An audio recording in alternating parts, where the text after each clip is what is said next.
Assalamualaikum warahmatullahi wabarakatuh.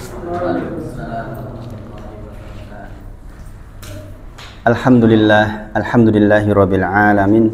Asyhadu alla ilaha illallah wa asyhadu anna Muhammadan abduhu wa rasuluh. Allahumma sholli ala Muhammad wa ala ali Muhammad. Subhanaka la ilma lana illa ma 'allamtana innaka antal alimul hakim. Rabbi shrah li sadri wa yassir li amri wahlul 'uqdatam min lisani yafqahu qawli. Amma ba'd. Kita bersyukur kepada Allah atas semua nikmat yang Allah titipkan kepada kita. Sekali lagi mengingatkan, syukur artinya mengubah setiap nikmat menjadi ketaatan kepada Allah Subhanahu wa taala. Sungguh yang namanya kesehatan itu bekal yang utama. Nikmat umur itu nikmat yang sangat besar. Barusan saya sholat di Masjid Al-Ikhlas. Saya datang pas adzan. Sambil nunggu di samping saya ada sesepuan. Yang paling sepuh di situ saya kira. Saya tanya, berapa Pak jenengan usianya? Mbah, 86 tahun. Beliau cerita, saya ngajar di SD 30 tahun katanya. Masya Allah. Saking lamanya gitu. Tempat tinggal saya sekarang. Kebetulan tadi pagi saya ngisi pengajian di SD-nya beliau dulu berarti. Untuk wali murid dan guru-guru. Itulah mengapa saya pindah malam. Karena hari ini bergeser waktunya ini. Yang di atas jadi maju ke subuh, kemudian yang jam 7-nya untuk di SD. Dan Masya Allah, minta dilanjutkan. Enggak cuma sekali, diteruskan. Jadi nanti ketambahan satu jadwal lagi rutin. Ada kemungkinan nanti di sini bakal malam terus itu. Karena kondisinya sebagaimana kita bicarakan di awal gitu. Mudah-mudahan tetap istiqomah kita insya Allah. Sepertinya Mas Nono malah lebih sering datang kalau malam, Mas Nono.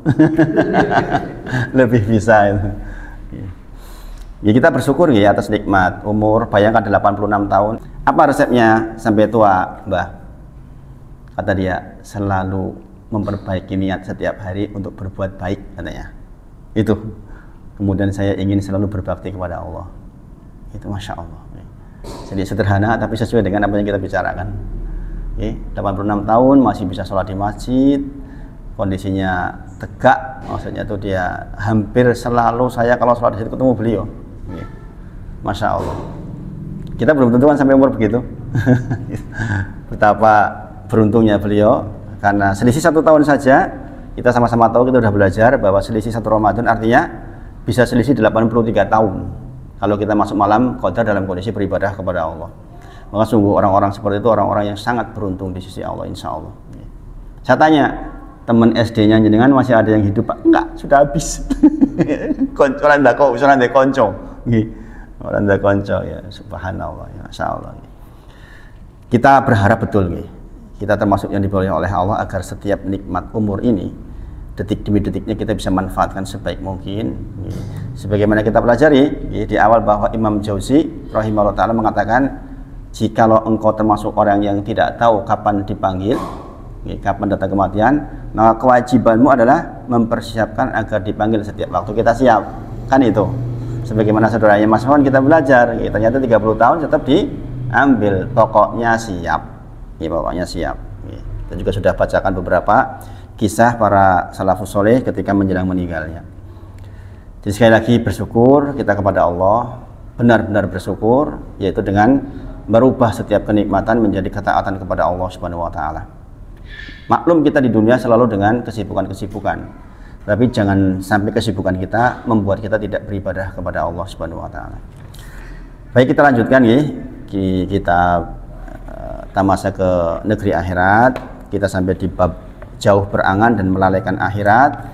Kita kemarin sudah bacakan di antara definisi angan-angan adalah keinginan terhadap dunia dan perhatian padanya, mencintainya dan berpaling dari akhirat.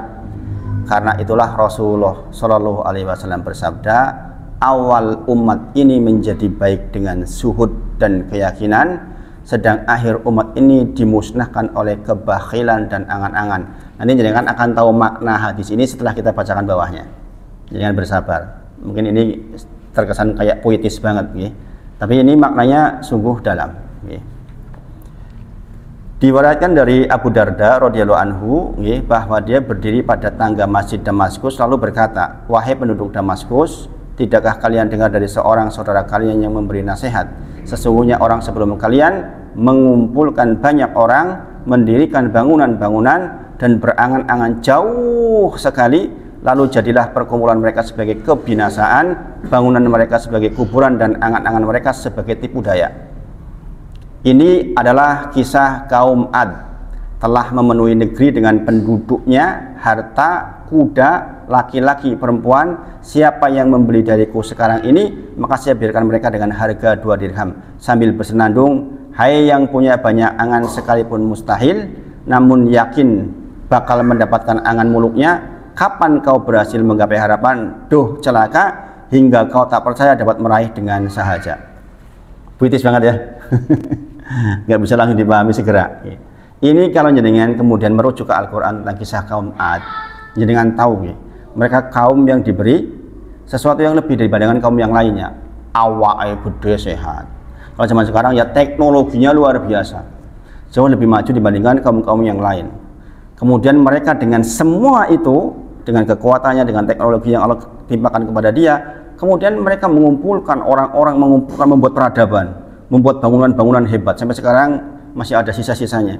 Kemudian ternyata berujung dengan angan-angan yang terlalu jauh, sehingga dia menjadi bakhil dan tidak mau beribadah kepada Allah, karena dia pikir hidupnya di dunia saja.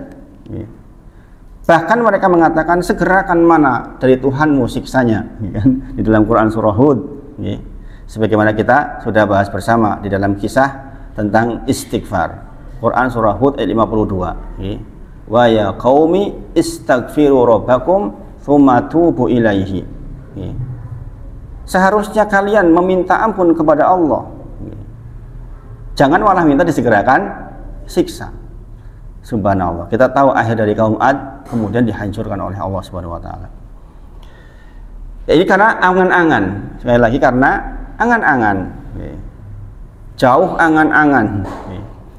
Maka kita masih ingat kemarin kalimat para salafus soleh ketika mengatakan, jikalau datang waktu pagi jangan berangan sampai sore. Jangan berangan sampai sore. Datang waktu sore jangan berangan sampai pagi, karena kita tidak tahu apakah kita akan sampai pagi atau tidak. Sama sekali kita nggak tahu. Sama sekali kita tidak tahu. Maka kewajiban kita jangan berangan-angan, karena angan-angan itu perbuatan setan. Al-Hasan berkata, tidaklah seorang hamba berangan-angan jauh kecuali dia tidak baik di dalam bekerja. Sebagaimana sudah kita bahas minggu lalu, Mas Wawan, tentang kisah-kisah di MLM dulu. Memang kalau jauh angan-angan itu nggak rela dengan yang sedikit. Kalau sudah dapat, kemudian dia menghitungnya 100 juta per bulan, berarti saya punya penghasilan 1,2 miliar per tahun. Berarti dalam 5 tahun saya dapat berapa itu? 1,2 kali 5, 6 miliar. Dia berencana untuk membangun kos-kosan. Kos-kosannya, tanahnya harga 2 miliar, bangunannya harga 4 miliar. Habis 5 tahun untuk satu bangunan. Dia merencanakan 6 kos-kosan. Sempat enggak kira-kira dia sodako? Enggak sempat. Karena angan-angannya terlalu jauh, sehingga apa yang dia kumpulkan menjadi bakhil. Maka dikatakan di sini, sesungguhnya akhir umat ini dimusnahkan oleh kebakhilan dan angan-angan. Hati-hati banget dengan yang namanya angan-angan itu. Tentu saja berbeda antara angan-angan dengan sebuah rencana. Sebuah rencana dipuji oleh Allah. Tentang fi buyutin adinallahu an turfa'a wa yudhkara fiha ismuhu yusabbihu lahu fiha bil ghuduwi wal asal. Ini yang dipuji nih. Rijalul la tulhihim tijaratu wala bai'un an dzikrillah wa iqamis sholati wa ita'iz zakah, yaitu orang-orang yang kesibukan perdagangannya, kesibukan dunianya, kesibukan bisnisnya tidak menjadikan dia lupa an dzikrillah, Dan selalu ingat Allah dia. Wa iqomis sholah wa ita'i zakah. Setelah dia dapat dari hasil bisnisnya, dia tetap tegakkan sholat, tegakkan hak zakatnya, kewajiban zakatnya. Subhanallah, Bapak Ibu, Bapak-bapak semuanya. Jadi memang yang dipuji oleh Allah itu orang yang betul-betul produktif, tapi produktifnya dia tidak membuat dia ingat kepada Allah. Sebaliknya orang berangan-angan, angan-angannya jauh sehingga dia justru menjadi tidak produktif. Semakin jauh angan-angan, semakin tidak produktif dan hancur hidupnya. Maka kita berlindung kepada Allah dari angan-angan. Ini problem besar kehidupan kita. Nantilah jam 12 nanti saya tak kesana, angan-angan lagi gitu. Nanti sedekahnya ketika saya sudah punya uang segini-segini, angan-angan lagi gitu. Subhanallah. Maka sekali lagi jangan tunggu waktu sore ketika datang waktu pagi. Ya pagi itulah kesempatan kita. Karena kita tidak tahu apakah sampai sore atau tidak. Yang kita hadapi adalah waktu kita pagi ini. Jadi ini tolong diperhatikan betul. Ini juga sekaligus peringatan buat saya pribadi. Saya membaca seperti ini itu juga untuk keperluan saya. Kemudian benarlah apa yang diucapkan Abu Darda radhiyallahu anhu, angan-angan membuat malas bekerja, memunculkan kebiasaan santai dan berleha-leha, berakibat terburu-buru dan terlambat menyelesaikannya, melekat pada dunia dan condong kepada hawa nafsu. Perkara demikian sering disaksikan mata sehingga tidak butuh penjelasan secara rinci lagi. Begitu juga bahwa angan-angan yang dekat membangkitkan semangat bekerja, suka mengambil inisiatif dan memacu kompetisi. Ya, jadi kalau orang yang angan-angannya pendek, itu dia akan selalu produktif, ya kan? Karena dia tidak akan menunggu sesuatu untuk melakukan sebuah kebaikan. Sering saya katakan ke jamaah itu, jangan bikin syarat untuk melakukan sesuatu. Kalau saya begini, maka saya akan begini. Nah itu diantara bukti angan-angan. Aku arep eman karo kowe, nek kowe yo eman karo aku. Ah, ini kan bikin syarat. Kenapa kita bikin syarat sendiri? Jadi perbuatan baik jangan dibuat syarat sendiri. Ali radhiyallahu anhu berkata, sesungguhnya hal yang paling aku takutkan dari kalian adalah menuruti hawa nafsu dan jauh berangan-angan. Menuruti hawa nafsu menghalangi dari kebenaran, sedang jauh berangan-angan membuat lupa akhirat. Sebagaimana definisinya, orang yang jauh angan-angannya seolah-olah akan hidup 1000 tahun lagi, ya dia nggak mikir akhirat. Angan-angannya terlalu jauh. Dan ini kejadian seperti ini itu berulang kali. Jadi kan tahu-tahu kisah orang yang mengumpulkan uang sejumlah banyak, kemudian ketika tercapai dia mati di hari itu, kemudian hasil uangnya hanya diperebutkan oleh keturunannya. Dan ini banyak terjadi. Orang bersusah payah sedemikian dahsyat, ternyata di ujungnya dikasih sama Allah, tapi mati di hari di mana tercapailah seluruh apa yang dia mau, dan dia tidak mendapatkan apa-apa atas usahanya. Dia hanya dapat jerih payahnya. Subhanallah. Dalam sebuah asar disebutkan 4 hal yang menyebabkan kesengsaraan, yaitu 1, kebekuan mata. Ini perhatikan ya. Makanya sering saya sebutkan, di antara yang dibolehkan dalam sholat adalah menangis. Di antara kebiasaan orang soleh adalah menangis. Di antara kebiasaan orang soleh adalah menangis. Kalau jenengan belum terbiasa menangis, bertanyalah, jangan-jangan saya termasuk bukan orang yang soleh. Jadi kebekuan mata, tanda orang yang keras hati, tidak dapat meneteskan air mata, itu masalah buat orang-orang soleh. Karena sejatinya setiap ilmu yang dipelajari sesungguhnya mengantarkan kepada banyaknya cucuran air mata. Kita kemarin sedikit membahas tentang iftitah, jadi miftahul. Orang yang paham iftitah saja seharusnya ketika iftitah sudah menangis. Bagaimana tidak? Allahu Akbar, wajjahtu wajhiya lilladzi fattara samawati wal ard hanifa wa ma ana minal musyrikin. Bayangin, gimana nggak nangis kita? Allahu Akbar, saya hadapkan wajahku kepadamu, Rob yang menciptakan langit dan bumi. Hanifa, saya datang kepadamu sebagai hamba yang ikhlas menyembah hanya kepadamu.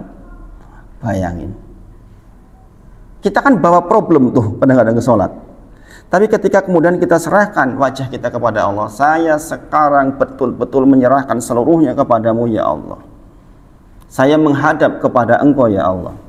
Ingat kemarin kita bahas surah An-Nazi'at ayat 40-41.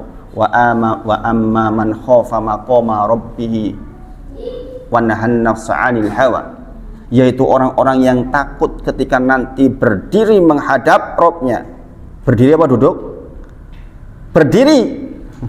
Kita itu akan berdiri khamsina alfasanah, 50.000 tahun lamanya sehari itu. Sehari yang semisal khamsina alfasanah. Sehari waktu itu senilai dengan 50.000 tahun kita di dunia. Kita berhadapan dengan Allah dalam kondisi berdiri. Mari katakan wa amaman khafa maqama rabbih, dan orang-orang yang takut ketika dia menghadap Rabb-nya, wa nahan nafsa 'anil hawa. Buahnya adalah dia wanahan nafsa 'anil hawa. Dia menahan hawa nafsunya untuk tidak bermaksiat kepada Allah, untuk taat kepada Allah. Dalam riwayat Ar-Rahman dikatakan 46 jannatani, maka dia dapat 2 surga. Yang pertama surga karena taat kepada Allah, satunya surga karena dia menahan maksiat kepada Allah Subhanahu wa taala. Fa innal jannata hiyal ma'wa, maka tempat tinggalnya adalah di surga.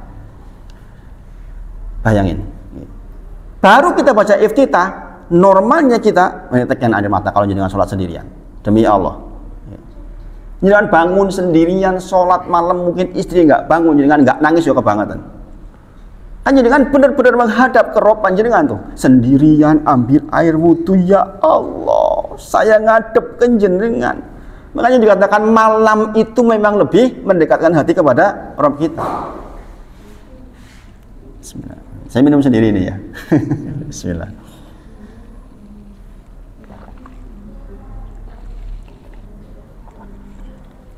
Jadi kebekuan air mata, kebekuan mata itu diantara problem orang soleh.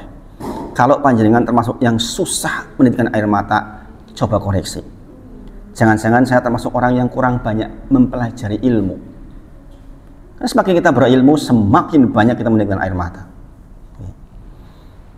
Kemudian kekerasan hati, buah dari diantaranya adalah susah menangis, kerasnya hati. Ini menjadi penyebab kesengsaraan. Dan biasanya kekerasan hati, qaswatul qalbi, itu diantaranya saking banyaknya tertawa. Ingat, banyak tertawa, qaswatul qalbi. Bukan berarti kita nggak boleh longgar ya. Tapi banyak tertawa itu menimbulkan qaswatul qalbi. Jauh angan-angan dan keinginan mendapatkan dunia. Setiap kita kalau sudah dibelenggu oleh keinginan terhadap dunia, yakin kita akan sengsara. Yakin kita akan sengsara. Makanya normal saja itu. Punya target silahkan. Tapi jangan sampai ingin dunianya. Jenengan dalam langkah sampai target itu untuk apa? Untuk apanya itu loh yang kita tanyakan. Karena kita mendapatkan apa-apa yang manawa, apa yang kita niatkan. Ini amalan harian kita nih, yaitu memperbaiki niat setiap hari. Memperbaiki niat setiap hari. Innamal a'malu binniyat wa innamal likulli imri'in ma nawa. Sesungguhnya memang kita hanya mendapatkan yang tertulis kebaikan itu karena niat kita. Sangat menentukan.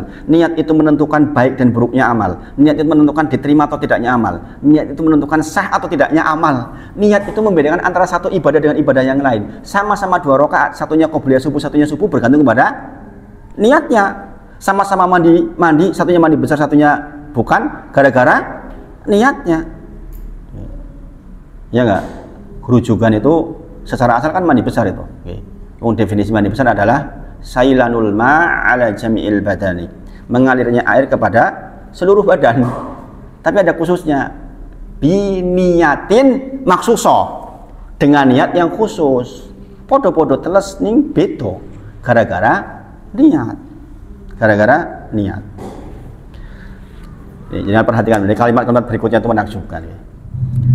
Suatu ketika ma'ruf mengerjakan sholat. Ini persoalan sholat. Jangan perhatikan ini. Kemudian dia berkata kepada Muhammad bin Abu Taubah, majulah menjadi imam.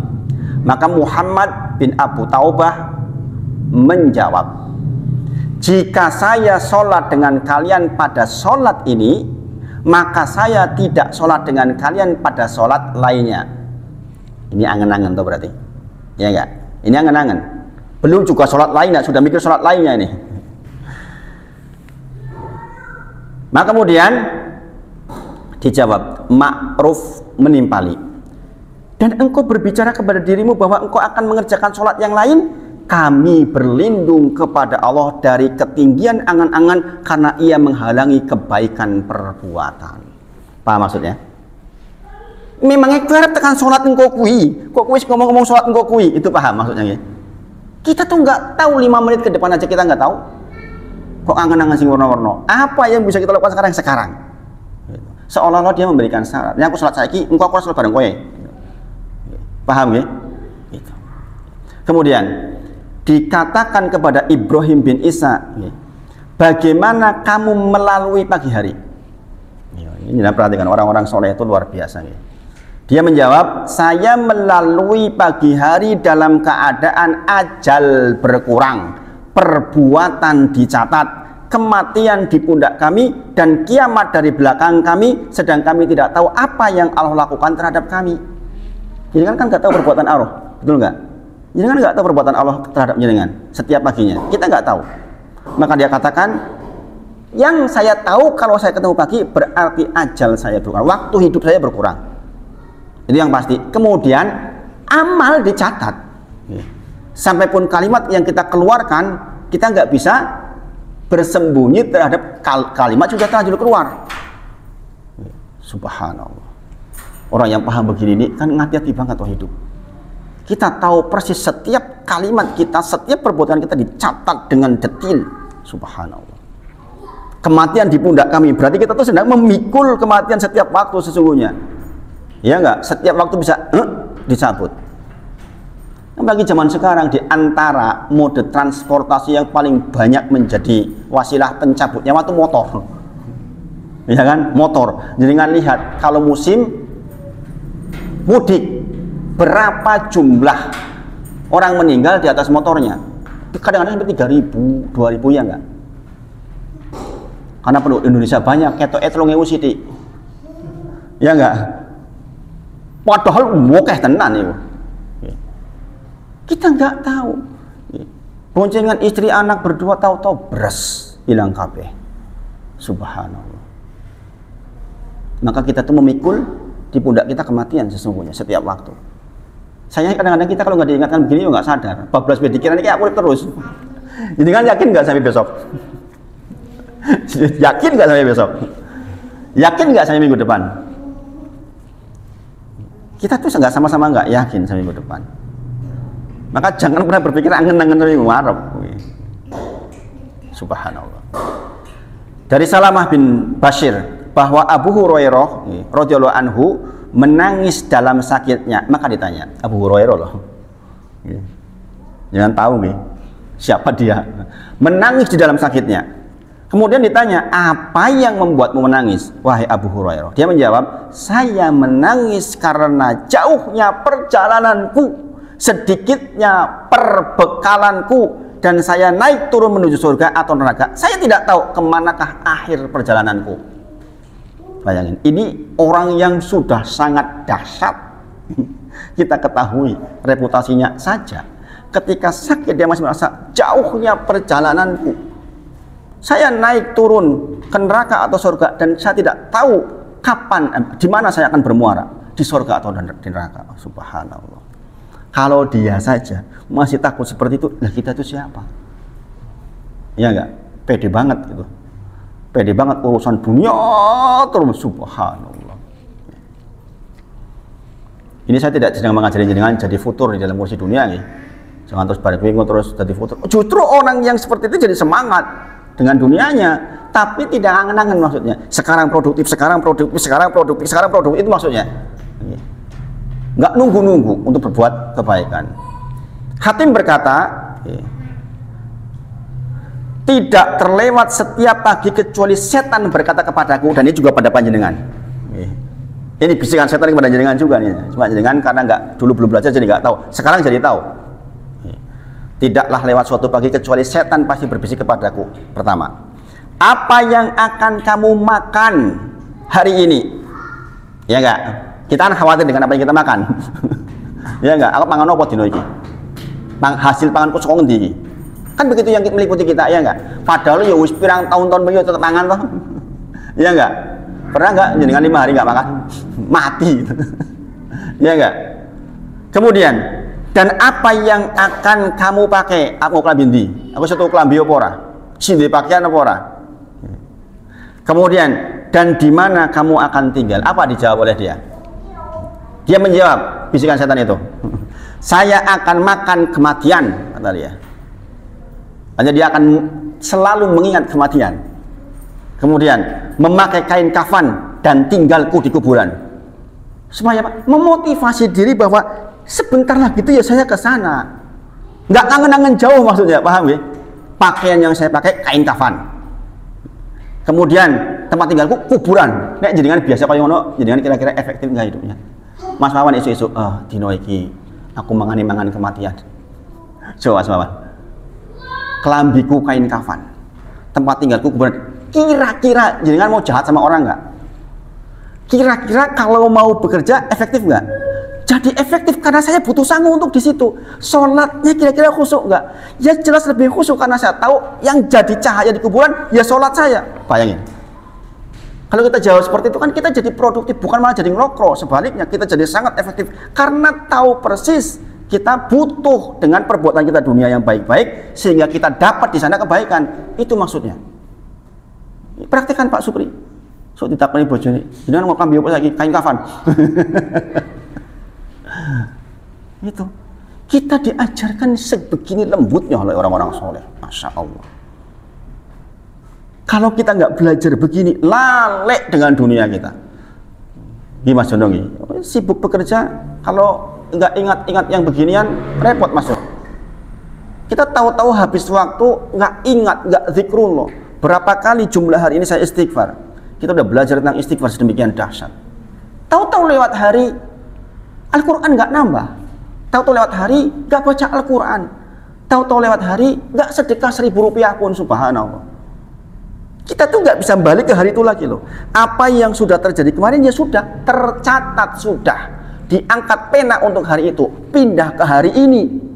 Bayangin, sholat isya kita yang kemarin kalau ternyata nggak bagus, ya sudah catatannya yang kemarin sholat isyanya nggak bagus. Kita nggak bisa balik ke sana lagi. Ya Allah, saya balik putar. Ayo apa itu? Film apa yang bisa mutar waktu ke belakang? Enak men kayak ngono. Iya nggak? Yang sudah lewat sudah tercatat. Maka jangan perhatikan nih berikutnya nih, masya Allah.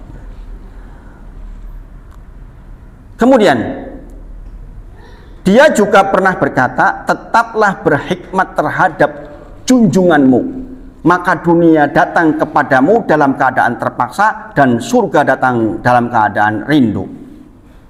Apa syaratnya? Berhikmat dengan junjunganmu. Siapa junjungan kita? Rasulullah. Siapa junjungan kita? Allah. Rabb kita Allah. Risalahnya dibawa oleh Nabi Muhammad SAW. Maka berhikmatlah sama Rasulullah, maka kita akan dibuat oleh Allah dunianya datang kepada kita.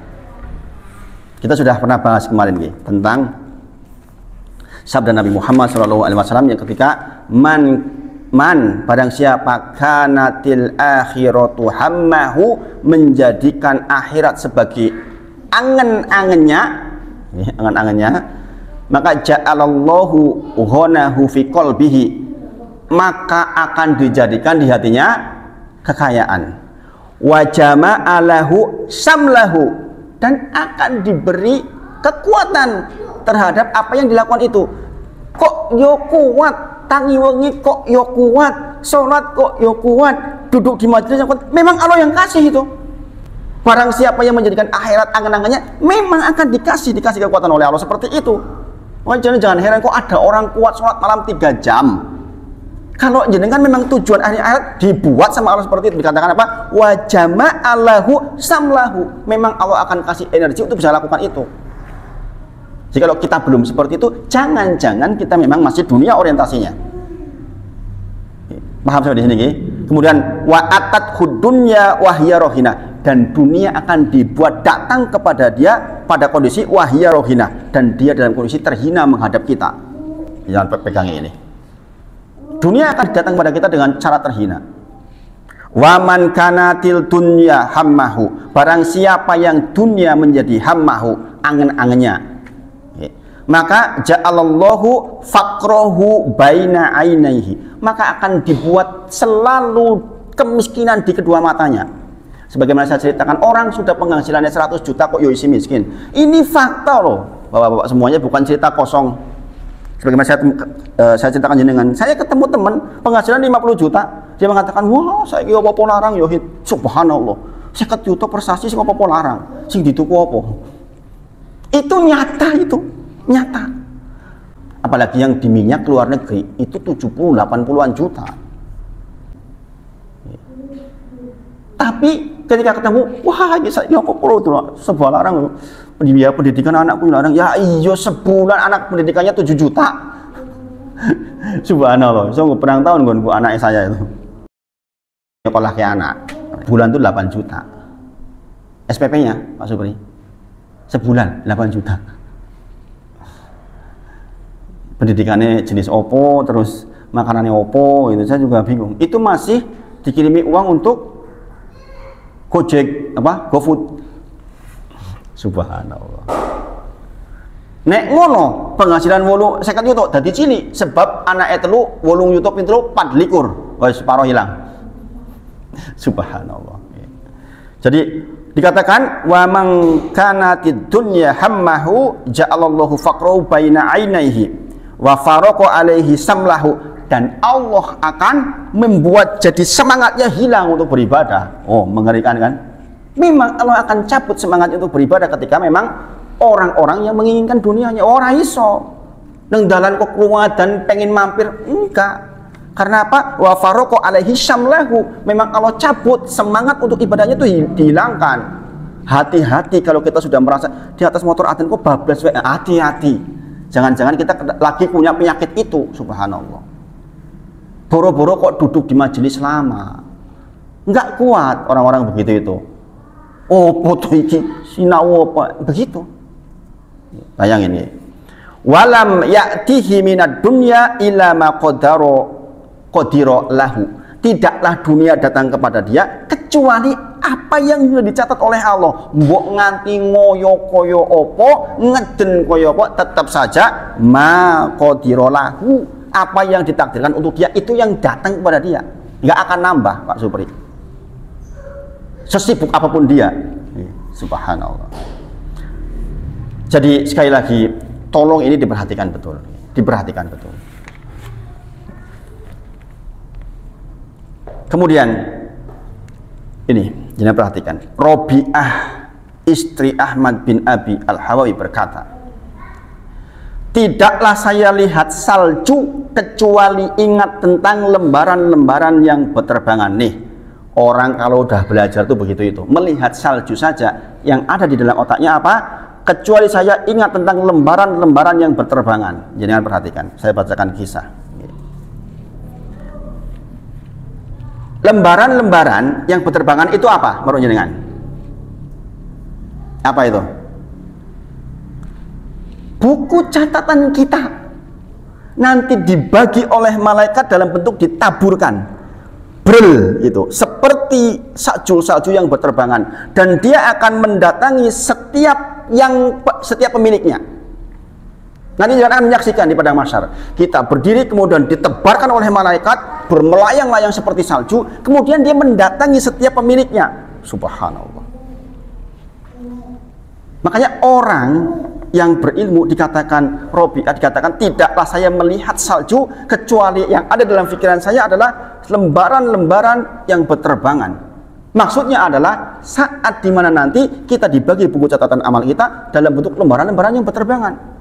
Sebagian kita akan menerima dari tangan kanan, sebagian dari tangan kiri, sebagian dari belakang. Ini tanda sing soko sebelah kanan ini bagus, yang sebelah kiri ini dari belakang ciloko banget. Kita pelajari di juz 30 gitu. Masya Allah. orang-orang yang mendapatkan dari tangan kanan berbahagia. Jadi ketika seluruh manusia telah dikumpulkan di mauqif, yaitu tempat berhenti atau tempat menunggu di padang mahsyar, sebelum mereka dihisab di hadapan Allah Subhanahu wa taala, terlebih dahulu diberikan kitab atau catatan amal mereka masing-masing. Lembaran-lembaran catatan amal itu ditaburkan oleh para malaikat dan berterbangan kemana-mana, yang akhirnya jatuh pada pemiliknya. Ada yang jatuh di sebelah kanannya, ada yang pula jatuh sebelah kirinya, sebagaimana firman Allah Ta'ala dalam Quran surah Al-Mujadilah ayat ke-6. Apa Mar bacanya Mar? Al-Mujadilah ayat 6. Yauma Al-Mujadilah ayat 6.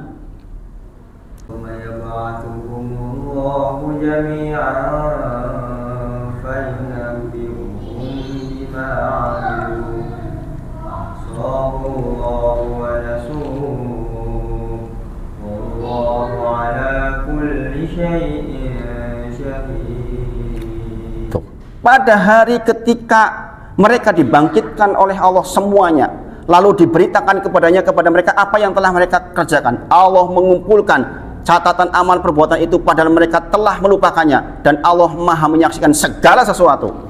Bayangin, jadi harus kelalen. Dek ben tahun sakmono ki aku ngopo islali jenengan, kemudian diperlihatkan kepada jenengan semuanya. Subhanallah. Pada hari ketika mereka dibangkitkan oleh Allah semuanya.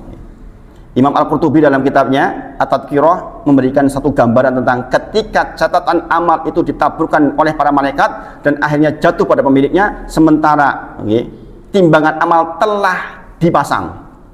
Yang sudah bisa menyaksikan timbangan amal panjenengan. Maka dipanggillah mereka satu persatu. Wawan bin, siapa bapaknya dengan disebutkan nama bapaknya.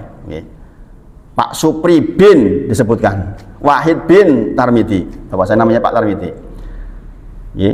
Dipanggillah mereka satu persatu untuk menghadap Allah, dan nama dan berikut nama ayahnya pun dipanggil. Dia pun tahu bahwa dialah yang sedang dipanggil. Setiap kita akan tahu bahwa kita lagi dipanggil oleh Allah, dan para malaikat pun telah siap menangkap dan menggiringnya ke hadapan sang penguasa. Lagi hakim yang maha adil, maka tersentaklah kesadarannya. Mukanya pun pucat, pundaknya pun merasa gemetar, seluruh persindahnya terasa lepas, pikiran menjadi buyar, sementara seluruh makhluk menajamkan pandangan matanya dan tertuju kepadanya. Kita disaksikan besok Mas Lawan. Makhluk-makhluk yang lain itu masing-masing meskipun dia dipanggil satu-satu, kita akan dituju, dilihat, dikuliti kita. Bayangin, pendek ngene gitu. Orang-orang teman-teman kita akan melihat Mas Wawan. Jadi kan akan melihat saya akan melihat Mas Wawan. Bayangin. Coba kalau kita mau berbuat buruk, malu nggak kira-kira? Kita akan disaksikan begitu, subhanallah. Sementara seluruh makhluk menajamkan pandangan dan tertuju kepadanya, dan taulah ia bahwa ia sedang atau akan diperiksa dan akan diadili oleh Allah Subhanahu wa taala. Kemudian malaikat pun memegangnya, lalu catatan amalnya pun diperintahkan untuk dibuka. Oh, deg-deg dengan. Wis nampa lagi kon dibuka. Maka catatan itu dibukanya pelan-pelan dengan tangan gemetaran. Jantungnya terasa mau lepas, keringat pun bercucuran dan lidahnya menjadi keluh. Bagi orang yang catatan amalnya jatuh di sebelah kanannya tadi itu, setelah berterbangan, akan dia terima lembaran buku yang berwarna putih, dan di dalamnya tertulis perbuatan-perbuatannya yang buruk, dan di luarnya tertulis perbuatan-perbuatan yang baik. Di dalamnya yang buruk, di luarnya yang baik. Makanya bentuknya warna putih. Pertama-tama ia membaca perbuatan-perbuatan yang buruk. Seketika itu ia sangat ketakutan dan wajahnya pun berubah pucat. Manakala bacanya sampai di akhir catatan perbuatan buruknya, maka ditulis, inilah keburukan-keburukanmu dan aku telah mengampuninya. Ini yang jatuh dari sebelah kanan. Jatuh dari sebelah kanan. Sempat delik luar biasa, tapi di ujung akhir perkataannya adalah, inilah perbuatan-perbuatan burukmu dan aku telah mengampuninya. Masya Allah, ini yang kita ingin. Maka seketika itu pula ia sangat bergembira. Selanjutnya ketika ia membalik lembaran berikutnya, nampak pula dalam catatan amalnya segala amal-amal baiknya. Maka semakin gembiralah dia hingga bacaannya sampai di akhir catatannya. Di sana tertulis pada akhir catatan, inilah kebaikan-kebaikanmu, maka aku telah lipat gandakan kebaikan. tambah bahagia kebaikanmu itu, maka wajahnya pun semakin berseri-seri, dan selanjutnya diberikan kepadanya mahkota dan diletakkan di atas kepalanya, dan diberikan padanya pakaian 2 lapis, serta setiap persendian tubuhnya dipasang perhiasan, lalu tinggi badannya meningkat dan badannya pun semakin membesar. Kemudian dikatakan kepadanya, pergilah kamu, temuilah teman-temanmu dan keluargamu, berilah kabar gembira kepada mereka, dan beritahukanlah bahwa setiap orang dari mereka akan diberikan seperti ini, amer. Waktu itu dipamerin tuh, boleh itu, perintah Allah langsung. Manakala orang itu berlalu, dia berkata kepada teman-teman sebagaimana yang telah difirmankan Allah, adapun orang-orang yang diberikan kepadanya catatan amalnya dari sebelah kanan, maka dia berkata, ambillah, bacalah catatan amalku, pamer. Quran surah Al-Haqqah ayat ke-19. Masya Allah. Dalam surah lain Allah berfirman, ingatlah suatu hari, pada hari itu kami panggil tiap umat dengan pemimpinnya, dan barang siapa yang diberikan kitab amalnya di tangan kanannya, maka mereka itu akan membaca kitabnya itu, dan mereka tidak akan dirugikan sedikitpun. Quran surah Al-Isra ayat 71 dan seterusnya. Dan seterusnya, termasuk dalam Quran surah Al-Insyikok di juz 30. Masya Allah. Saya membaca kayak itu merinding sendiri. Jadi orang-orang soleh itu sekedar melihat salju bagi orang lain mungkin keindahan-keindahan yang kemudian menjadi status. Wah, saya lagi di salju dan sebagainya. Orang soleh itu mikirnya, ya Allah, ini seperti lembaran-lembaran yang akan dibagikan nanti bertaburan mencari kita. Bayangin. Nek rasinau koyo ngene iki punya mikir tekan ngono Mas Wawan. Nggih, Mas Ono. Karena kita nggak baca begini, apa ya kita kepikir yang begini ini. Makanya dikatakan tolabul ilmi faridatun ala kulli muslimin wa muslimatin. Memang mencari ilmu itu wajib likuli muslim, bagi tiap-tiap kita, nggak bisa wakil. Memang harus menyempatkan, harus lihat betul. Makanya sering saya katakan, saya di rumah itu kalau membuat catatan sebelum saya ceramahkan dengan kayak gini nih, 1 ballpoint mangsi itu kengko yang 3.000 perak itu habis dalam sehari saya nulis itu. Kadang-kadang saya nggak baca atau seperti ini. Ini proses menulis seperti ini untuk memindahkan ke sini sebenarnya. Jadi saya itu kebutuhan ballpointnya sehari itu 3.000 perak, Pak Supri. Saya pakai sehari nulis. Makanya banyak buku bertebaran tulisan saya di rumah itu. Masya Allah. Kemudian tadi apa? Tidaklah saya melihat salju kecuali saya ingat tentang lembaran-lembaran yang berterbangan. Sudah kita bahas. Tidaklah saya lihat belalang, ya tahu? Belalang. Kecuali saya ingat hari dikumpulkan. Ini bagi orang yang berpengetahuan langsung ke Quran surah Al-Qari'ah ayat keempat. Yauma yakunu nasukal farosil farosil mabsus, ya kan? Pada hari di mana kita dikumpulkan seperti belalang. Mar, bacain Al-Qari'ah, Mar. A'udzu billahi minasyaitonir rajim. Bismillahirrahmanirrahim. Al-Qari'ah. Mal Qari'ah. Wa ma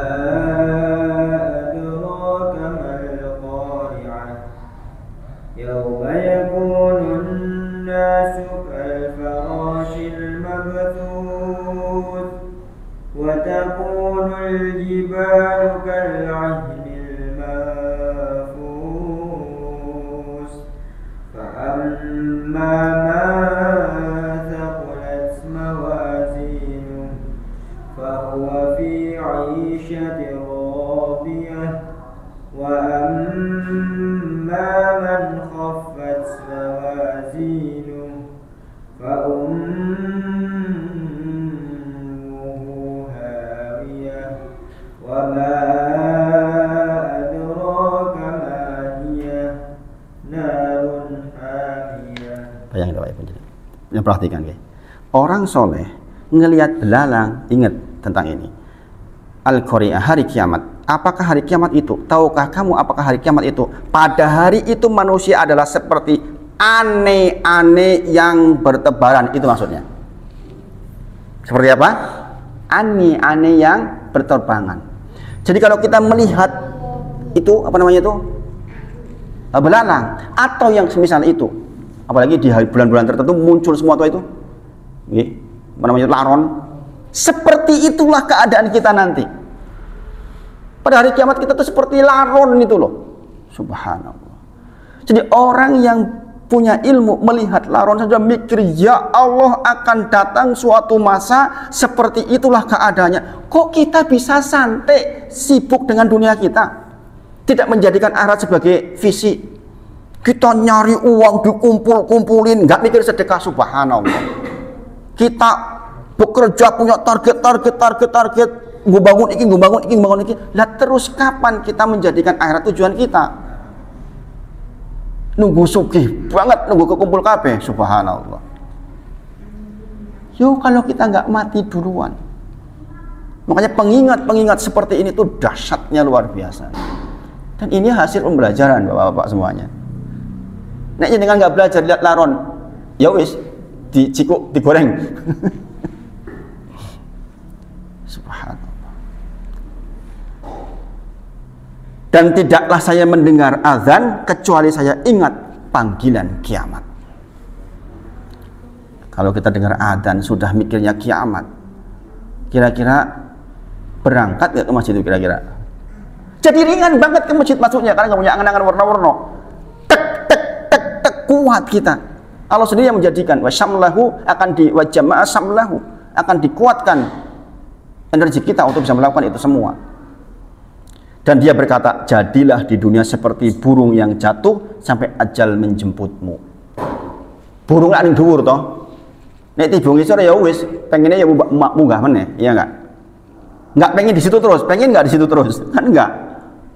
Artinya itu bukan tempatnya. Kita tuh di dunia itu sebentar saja seperti burung jatuh, ya pengen mabur meneh. Paham maksudnya nggih?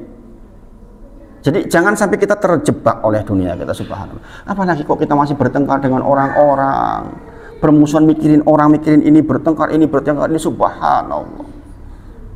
Sangat longgarkah waktu kita sehingga masih mikir yang begituan? Orang-orang soleh nggak kepikir sebenarnya mikirin yang hal-hal kayak gitu. Sibuk dengan apa yang akan dituju. Al-Hasan berkata, layak bagi siapa yang kematian adalah waktunya, kuburan adalah muaranya, dan hisab adalah hari persaksiannya untuk melamakan tangisnya dan rasa sedihnya. Sepantasnya harusnya kita memang banyak berlama-lama di dalam tangis dan kesedihan, bukan berlama-lama di dalam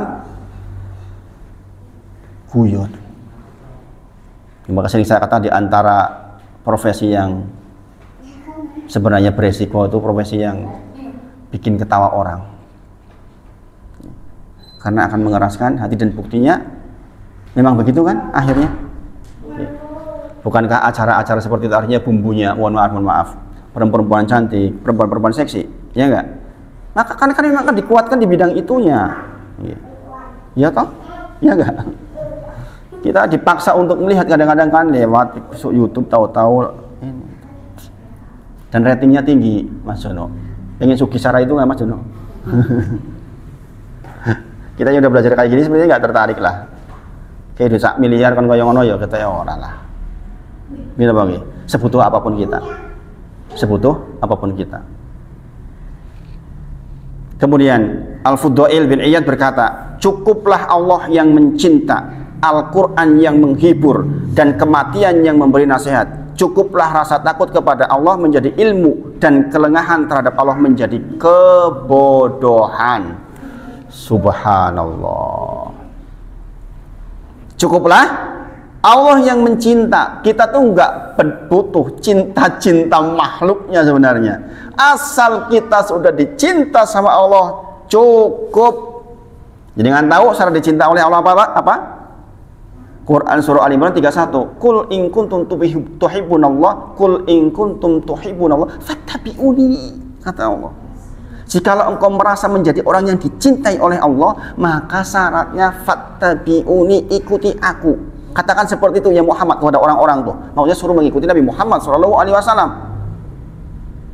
Berarti kita setiap langkah-langkah kita ukur apakah ini termasuk yang menyesuaikan dengan langkah-langkahnya Nabi Muhammad SAW. Kalau memang kita cukup dengan cintanya Allah. Dan beliau katakan, cukuplah Allah yang mencinta.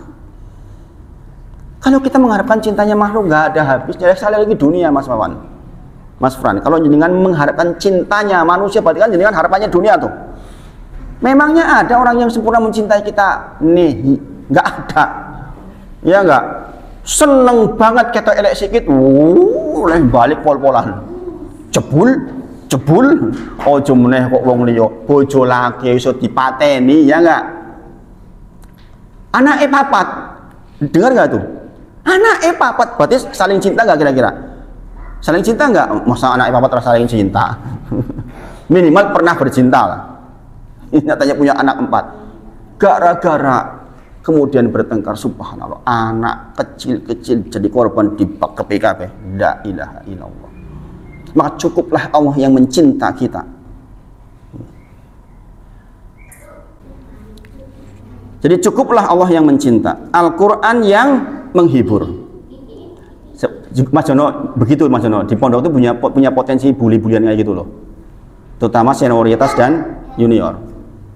Juniornya janjiannya secara fisik ngantem kakaknya gampang banget, dengan awedi gitu.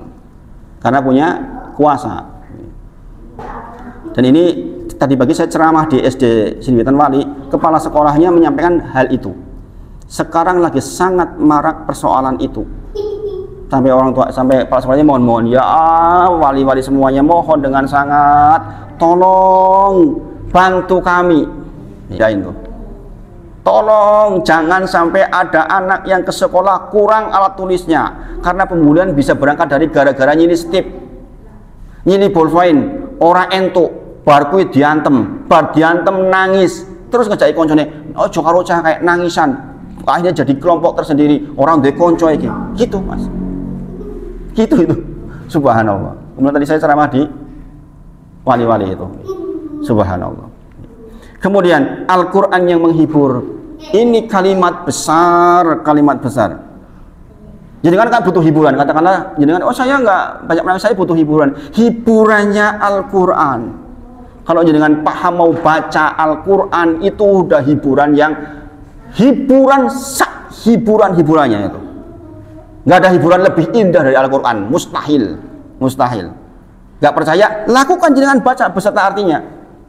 Jangan baca Al-Qari'ah tadi aja, itu hiburan buat kita. Ada rasa takut, dibuat luar biasa. Nggak ada kisah semenarik kisahnya Yusuf alaihissalam.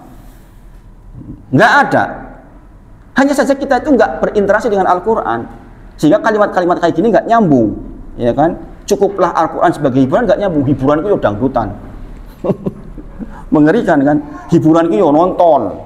Subhanallah. Adakah orang terpuaskan dengan nonton setelah itu menjadi puas hatinya? Enggak mungkin, mustahil. Ala bidzikrillahi tatmainul qulub. Hanya dengan mengingat Allah hati menjadi tentram. Allah yang menyampaikan. Kita mau manut sama siapa? Kemudian, dan kematian yang memberi nasihat. Kita sama-sama tahu, barusan kita sama-sama belajar dari saudaranya Mas Wawan. Itu pelajaran besar sekali buat saya, Mas Wawan. Saya ceritakan di banyak tempat, Mas Wawan. Mudah-mudahan jadi pahala untuk beliau rahimahullah ta'ala. Kematiannya sudah memberikan setidaknya banyak tempat yang saya sampaikan, dan orang mudah-mudahan tersadar karenanya. Rahimahullah ta'ala, semoga Allah merahmati beliau. Di SD tadi saya ceritakan, di tempat di Gunung Semeru saya ceritakan, di hampir semua tempat saya ceritakan, karena menurut saya itu kisah besar, Mas Wawan. Masih muda, tentara, sehat, ya kan? Itu kan kasuistik sekali, Mas Wawan. Apalagi jenengan sebagai keluarganya tentu saja harus mendapatkan pelajaran yang jauh lebih besar ketimbang orang lain. Saya saja dapat pelajaran besar banget, Mas Wawan. Dan insya Allah orang-orang juga demikian. Ibnu Uyainah berkata, kesepian yang sangat bagi anak Adam terdapat pada 3 tempat. Kesepian yang teramat sangat bagi kita manusia ada 3 tempat.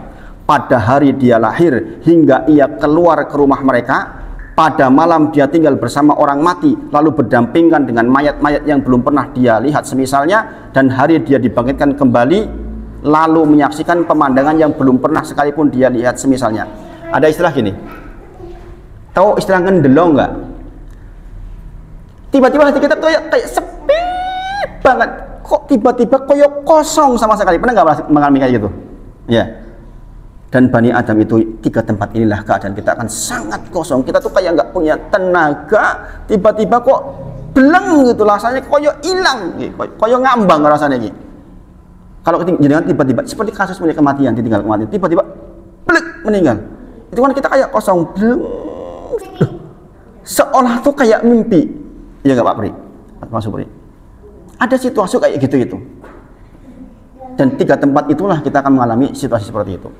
Allah berfirman, kesejahteraan atas dirinya pada hari ia dilahirkan, pada hari ia meninggal, dan pada hari ia dibangkitkan hidup kembali. Dan inilah proses yang kita lalui. Jadi 3 tempat inilah nih, 3 keadaan ini yang kita akan merasa betul-betul kesepian. Nih. Salah seorang wanita ahli ibadah ketika melalui pagi berkata, nih, ini terakhir nih. Ini perhatikan betul ini. Diperhatikan betul ini. Dia mengatakan kepada jiwanya, jadi kan lakukan ini setiap pagi.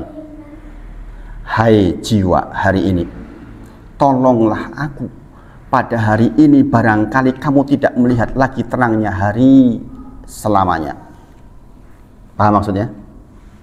Paham maksudnya? Ojo-ojo kita terakhirku. Hai jiwaku, tolonglah aku. Ojo-ojo hari ini adalah hari terakhir di mana saya melihat terangnya mata. Karena mungkin besok saya sudah nggak ketemu lagi. Kemudian, dan ketika sore dia berkata, hai jiwa, malam ini tolonglah aku pada malam ini, barangkali kamu tidak melihat lagi kegelapan malam selamanya. Jiwa kita tuh berpotensi melakukan 2 hal, takwa dan su. Jiwa kita nih Pak Supri, selalu akan dipengaruhi 2 hal.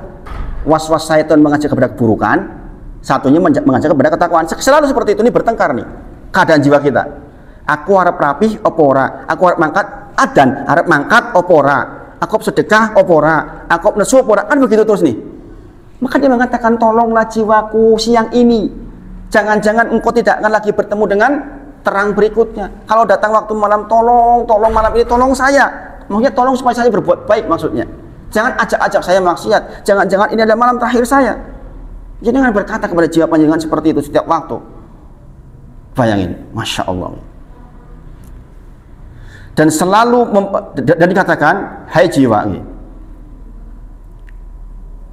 dia selalu memperdayakan dan mengelakkan harinya dengan malamnya, dan malamnya dengan harinya. Saya ulang sekali lagi. Jiwa kita kalau dipengaruhi oleh was-was syaitan, dia selalu memperdayakan dan mengelakkan harinya dengan malamnya. Awan, engkau wengi, engkau awan, itulah maksudnya, paham? Angan-angan lagi.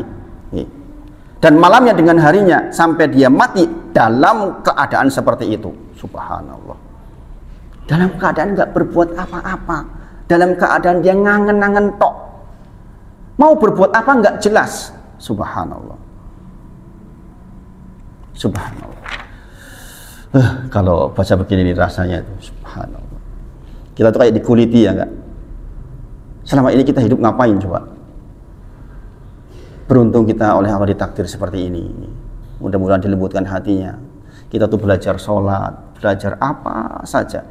Tetapi harus ada energi pendorong yang besar. Yang seperti inilah. Itulah mengapa pilar iman kepada yaumil akhir itu selalu disandingkan dengan pilar iman kepada Allah. Karena kalau nggak ada kepercayaan pada hari akhir, jenengan nggak mau berbuat baik. Ngapain saya berbuat baik, mati serambung kok, ya nggak? Enak-enak yang dunia ngapain? Baru mati rampung bar. Maka orang-orang yang fasik mengatakan andai kematian jadi solusi. Paham maksudnya? Waksiatnya masuk kayak banget. Andai kematian jadi solusi. Wis mati wis maksudnya. Faktanya kan nggak begitu. Kita akan dibangkitkan lagi. Beda dengan hewan yang kuni turoba, jadi tanah. Kita itu mempertanggungjawabkan setiap apa yang kita buat. Subhanallah. Maka perintahlah jiwa ini untuk selalu di dalam kebaikan. Maka kemudian Rasulullah menyebut pergunakan yang 5 sebelum yang 5. Jadi ini teknisnya pergunakan yang 5 sebelum yang 5. Nanti kita bahas di pertemuan berikutnya insyaallah. Mudah-mudahan bermanfaat. Kita tutup dengan kafaratul majlis. Subhanakallahumma wa bihamdik asyhadu an la ilaha illa anta astaghfiruka wa atubu ilaik. Wa akhiru da'wana alhamdulillahirabbil alamin. Assalamualaikum warahmatullahi wabarakatuh.